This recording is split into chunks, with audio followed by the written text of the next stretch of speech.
안녕하십니까. 봉천생 이강민입니다. 2025년 4월 4일 금요일 야간방송 시작하도록 하겠습니다.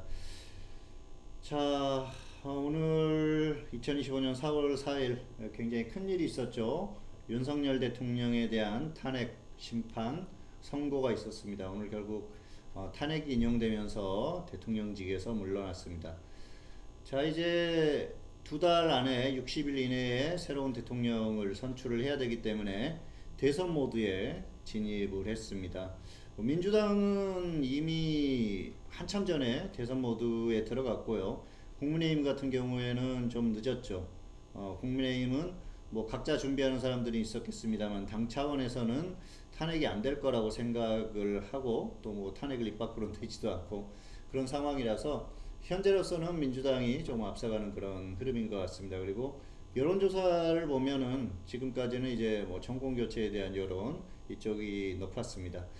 자, 이제 대선의 뚜껑이 열렸죠. 이제 시작을 하게 되면은 분위기가 조금씩 달라질 겁니다. 어쨌든 지금까지는 대통령의 탄핵에 초점이 맞춰졌다고 하면은 앞으로는 누가 대통령이 될 것인지 그 부분이 굉장히 중요할 거예요. 민주당의 후보가 누가 되는지 굉장히 중요할 건데요. 사실상 결정된 거나 마찬가지라서 굉장히 좀 싱거운 게임이 되지 않을까 생각을 합니다. 자, 국민의힘의 후보가 굉장히 중요하겠죠. 어떤 후보가 나오느냐에 따라서 이 대선에서 어느 정도 승부가 가능할지 아니면은 원사이드한 게임으로 끝날지 결정이 될 가능성이 있습니다. 어쨌든 다양한 변수들이 존재하는 정치권이기 때문에 향후의 흐름을 지켜봐야 될 것 같고요.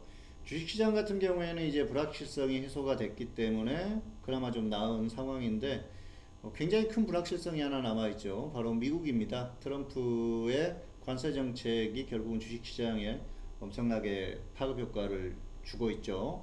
지난밤에 미국 시장이 급락했습니다. 그에 비하면 한국 시장은 괜찮은 편이죠. 어제 저는 회원들께 막판에 이런 문자를 드렸어요. 오늘 이미 선반영이 됐기 때문에 미국이 폭락하지만 않는다고 하면은 한국이 그렇게 크게 빠지는 그런 상황은 오지 않을 것으로 본다. 그렇게 얘기했는데요. 예상했던 대로 오늘 흐름이 나온 것 같습니다. 어쨌든 지금은 이제 지수는 좀 어느 정도 걱정을 덜어도 되는 순간이 아닌가 생각을 합니다. 자, 한번 보실까요? 코스피 같은 경우에는 2465.42, 0.86% 정도 하락하면서 마감했는데요. 굉장히 선방한 거예요. 왜냐하면은 미국 시장이 4%, 5% 이렇게 빠졌기 때문에 굉장히 선방했습니다. 그리고 코스닥은 상승했죠. 역시 예상했던 흐름대로 가고 있는 그런 모습이고요. 향후에도 지수가 크게 빠지지는 않을 것 같습니다. 어쨌든 이제 저점 기록하고 조금씩 반등 시도를 할 가능성이 굉장히 높은데요. 다만 트럼프 행정부에서 반도체에 대한 관세 부과 정책을 발표를 하면은 그때는 좀 흔들릴 가능성이 있어요. 그런데 이 역시도 이미 선반영이 됐죠. 보실까요? 자, SK하이닉스가 오늘 많이 빠졌고요. 삼성전자도 역시 오늘 하락했습니다. 이미 선반영이 됐다는 것이죠. 그렇기 때문에 너무 크게 걱정하지는 마시고요. 어쨌든 이미 소문에 좀 팔았던 그런 모습이 아닌가 생각을 합니다.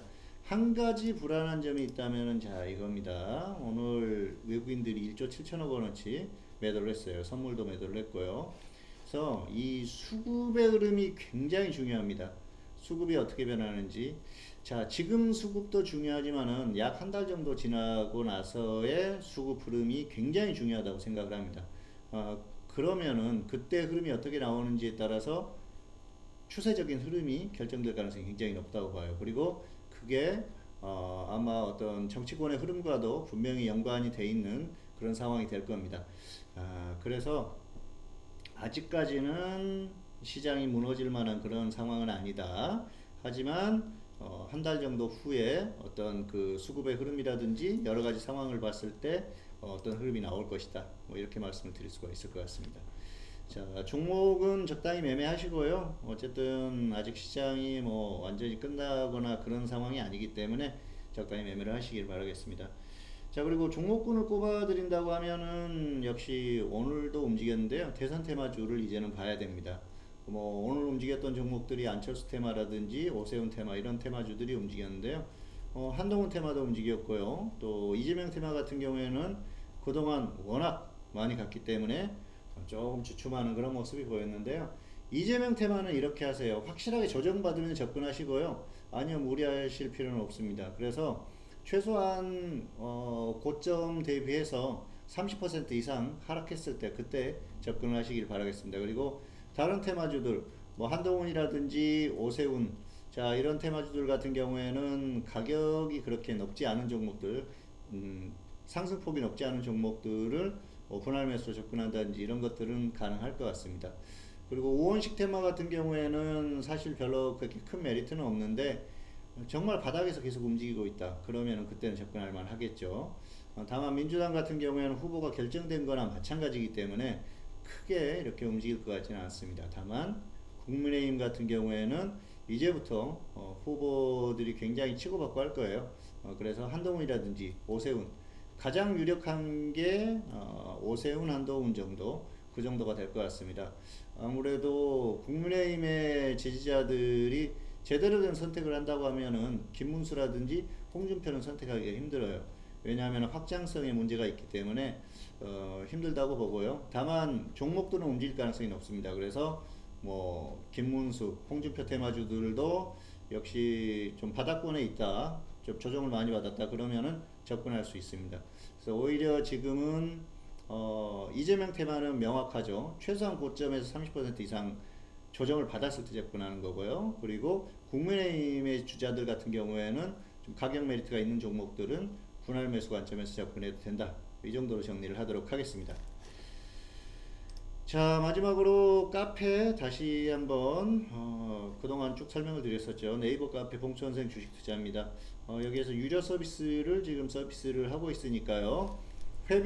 회원 가입 및 설명 이걸 자세하게 보시고 그대로 하시면 될 것 같습니다. 어쨌든 장기 결제 하시는 분들은 또 할인이 많이 되니까요. 많이 활용하시기 바라겠고요. 어쨌든 저는 이제 정말 그 지수 시황 이런 것들이 중요한 시점에 오고 있다고 판단을 하고 있습니다. 그래서 그 부분에 더 집중하도록 하겠고요. 종목도 계속 수익이 나올 수 있도록 열심히 노력하도록 하겠습니다. 자, 오늘 방송 여기서 마치겠습니다. 감사합니다.